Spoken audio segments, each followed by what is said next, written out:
السلام علیکم ناظرین، میں محمد اسلم حسین سیاست کی خبروں میں آپ سب کا استقبال کرتا ہوں۔ ہفتہ اور اتوار کے درمیان یہ رات جموں میں ایئر بیس پر ڈرون حملے کی تحقیقات اب قومی سلامتی ایجنسی یعنی NIA کے حوالے کر دی گئی ہے۔ اس حملے میں جموں ایئر بیس کو نشانہ بنایا گیا تھا۔ ڈرون کے ذریعے 2 بارودی مواد اندر پھینکا گیا تھا، جس کی وجہ سے 2 چھوٹے دھماکے ہوئے۔ سیکورٹی ایجنسیاں بھی اس معاملے کو دہشت گردی کے زاویے سے چھان بین کر رہی تھی، لیکن واقعے کے 48 گھنٹے بعد بھی ڈرونز کے بارے میں کوئی ٹھوس معلومات موصول نہیں ہو سکے۔ ایسی صورتحال میں اب اس معاملے کی تحقیقات کو NIA کے حوالے کر دیا گیا ہے۔ جموں کشمیر میں دہشت گرد تنظیم لشکر طیبہ کا اعلیٰ کمانڈر ندیم ابرار سیکورٹی فورسز کے ایک انکاؤنٹر میں مارا گیا۔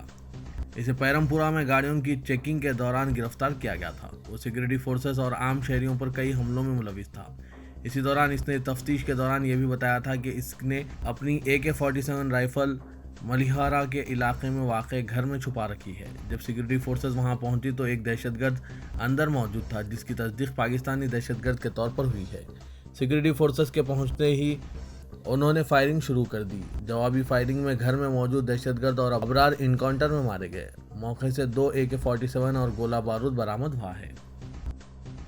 سپریم کورٹ نے ایک درخواست پر سماعت سے انکار کر دیا جس میں ہریانہ کے میوات میں ہندوؤں کے مبینہ جبری تبدیلی مذہب کی تحقیقات کے لیے SIT کی تشکیل کی خواہش کی گئی تھی۔ چیف جسٹس NV رمنا کی زیر قیادت بینچ نے یہ درخواست مسترد کر دی۔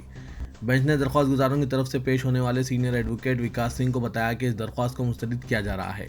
اس بینچ میں جسٹس AS بوپنا اور جسٹس رشیکیش رائے بھی شامل تھے۔ ایڈوکیٹ نے بینچ کو بتایا تھا کہ 2 درخواست گزاروں نے اس علاقے کا دورہ کیا اور وہاں بعض افراد سے ملاقات کی، جن میں 21 سالہ نکیتا تومر کے ارکان خاندان بھی شامل ہیں، جنہیں گزشتہ سال اکتوبر میں بلم گڑھ کے کالج کے باہر گولی مار کر ہلاک کر دیا گیا تھا۔ بینچ نے کہا کہ ہم نہیں سمجھتے کہ ہم اخباری رپورٹس کی بنیاد پر اس درخواست پر سماعت کر سکتے ہیں۔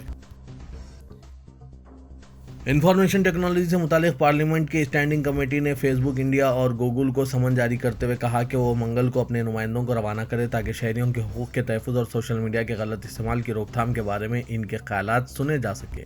یہ میٹنگ شام 4 بجے ہے۔ پارلیمنٹ کے احاطے میں ہونے والی اس میٹنگ میں کمیٹی کے ارکان فیس بک اور گوگل کے نمائندے شرکت کریں گے۔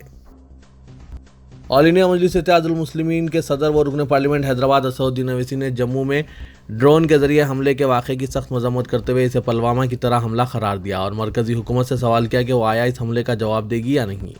اسدالدین اویسی صحافیوں کی جانب سے جموں ڈرون حملے سے متعلق سوال کے جواب میں کہا کہ ڈرون حملہ حکومت کی ناکامی ہے کیونکہ بھارت کا دفاع بجٹ 3 لاکھ کروڑ کا ہے۔ ڈرون اتنی لمبی مسافت طے کر کے جموں میں حملہ کرتا ہے تو اس سے یہ ثابت ہوتا ہے کہ یہ ڈرون یا تو امریکی ساختہ ہے یا تو چینی ساختہ ہے۔ ایک سلامتی ادارے پر حملہ ہوتا ہے تو نریندر مودی جی وہی جھولا جھلانے کی بات کریں گے یا پھر اسی طرح کمزوری کی بات کریں گے۔ انہوں نے کہا کہ جموں ایئرپورٹ پر یہ پلوامہ کی طرح حملہ ہوا ہے، اس کی ذمہ داری مودی حکومت پر عائد ہوتی ہے۔ بہار کے مظفر پور شہر کی ایک عدالت میں پیٹرول کی قیمتوں میں اضافے کے سلسلے میں وزیر پیٹرولیم دھرمیندر پردھان کے خلاف ایک کیس دائر کیا گیا ہے۔ مقامی ساکن تمنا ہاشمی نے چیف جوڈیشل مجسٹریٹ مظفر پور کی عدالت میں یہ کیس دائر کرتے ہوئے الزام لگایا کہ یہ پورے ملک میں اونچی شرحوں پر پیٹرول فروخت کرنے کی ایک سازش ہے، حالانکہ خام تیل کی قیمت بہت کم ہے۔ مشہور شخصیات کے خلاف درخواستیں دائر کرنے کے لیے شہرت رکھنے والی تمنا ہاشمی نے پردھان کے خلاف تعزیرات ہند کی دفعہ 420، 295، 295A اور 511 کے تحت کارروائی کا مطالبہ کیا۔ کورونا وبا کی وجہ سے 73 روزہ لاک ڈاؤن کے بعد پیر سے دنیا کے مشہور صوفی بزرگ خواجہ معین الدین چشتی رحمۃ اللہ علیہ کی درگاہ عام عقیدت مندوں کے لیے کھول دی گئی ہے۔ اس کے ساتھ ہی جو درگاہ کی زیارت کرنا چاہتے ہیں وہ غریب نواز رحمۃ اللہ علیہ کی درگاہ پر آ سکیں گے، لیکن انہیں ریاستی حکومت کے جاری کردہ رہنما اصول پر عمل کرنا ہوگا۔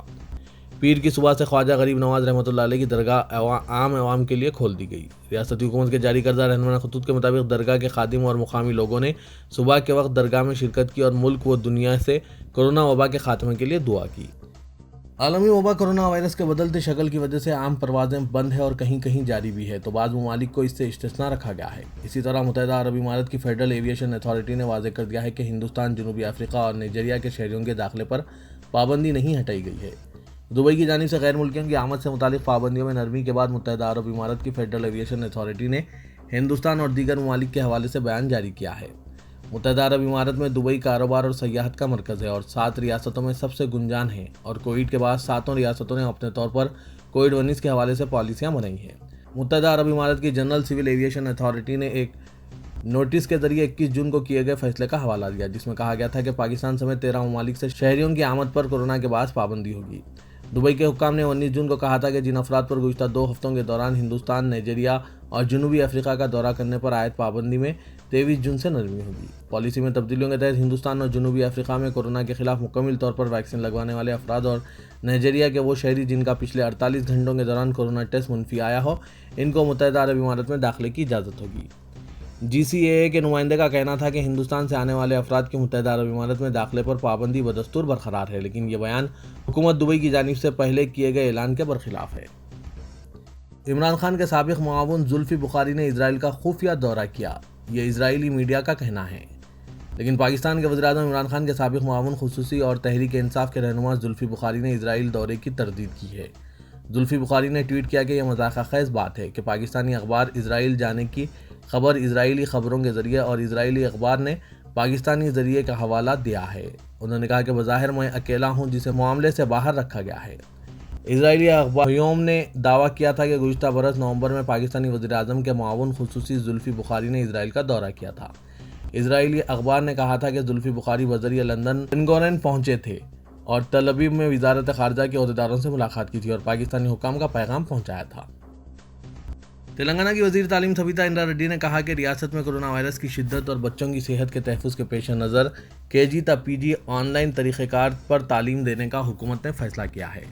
وزیر تعلیم نے تعلیمی اداروں کی کشادگی اور محکمہ تعلیم سے متعلق دیگر امور پر اعلیٰ عہدیداروں کے ساتھ ایک جائزہ اجلاس منعقد کیا۔ بعد ازاں میڈیا سے بات کرتے ہوئے سبیتا اندرا ریڈی نے کہا کہ بچوں کی صحت کو متاثر ہونے سے بچانے کے لیے چیف منسٹر چندر شیکھر راؤ نے آن لائن طریقہ کار پر تعلیم دینے کی ہدایت دی ہے۔ چیف منسٹر کی اس ہدایت کے مطابق 1 جولائی سے ریاست میں KG تا PG طلباء کو آن لائن تعلیم دی جائے گی۔ انہوں نے کہا کہ مختلف پیشہ ورانہ کورسز میں داخلوں کے لیے منعقد ہونے والے انٹرنس امتحانات کی تواریخ میں کسی قسم کی تبدیلی نہیں کی جائے گی۔ انٹرنس امتحانات شیڈول کے مطابق ہوں گے۔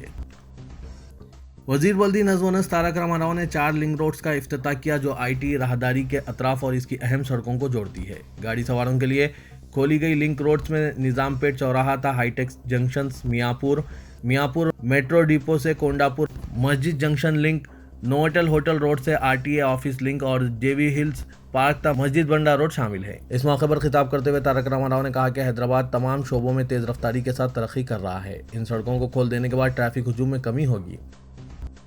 حیدرآباد سٹی پولیس اور تلنگانہ اسٹیٹ پولیس پاسپورٹس کی درخواستوں کی تیز تر جانچ کے معاملے میں ملک کی دیگر پولیس فورسز سے آگے ہیں۔ سوشل میڈیا پر اپنے آڈیو پیام میں city police commissioner Anjani Kumar نے کہا کہ وزارت خارجہ کی جانب سے کیے گئے 6 ماہی جائزے کے موقع پر تلنگانہ اسٹیٹ پولیس اور حیدرآباد سٹی پولیس کو پاسپورٹس کی جانچ میں ملک میں بہترین یونٹس قرار دیا ہے۔ سٹی پولیس نے 26 جون تک 48,295 درخواستوں کی یکسوئی کی ہے۔